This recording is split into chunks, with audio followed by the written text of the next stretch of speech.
हाम्रो मामाहरूको हजुरबा 85 वर्ष भइसक्नु भयो, त्यही पनि यस्तो उकालो टुई टुई टुई। अझै बढी हो? कति? 90 वर्ष?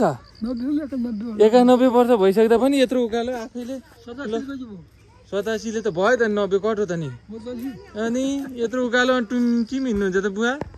हे हाम्रो बुवा अनि यहाँ हाम्रो माइजू दुईटा चाहिँ देउरानी बुवा, देउरानी जेठानी भएर उता मेरो छोरी आइरहेको छ। यी भान्जा, यो फटा भान्जा यिनी चाहिँ बिहान के किन भन्छ। अब हामी चाहिँ गोरखकाली दर्शन गर्न जान लागेको। अलिकति टाइम लाग्छ भने भएर चाहिँ बिस्तारै जाम भने। यस्तो उकालो छ। हाम्रो 90 वर्षको हजुरबा चाहिँ लौरी टेकेर टुङटुङ टुङटुङ। के भन्छ? होइन 90 वर्ष पुग्नु पऱ्यो बुवा हजुरबा। हामी हिँड्न सक्दैनौँ यो बाटो। अब हजुरबा टुइटु हिँड्नुहुन्छ। अर्ग्यानिक खाना भने यस्तो हुन्छ।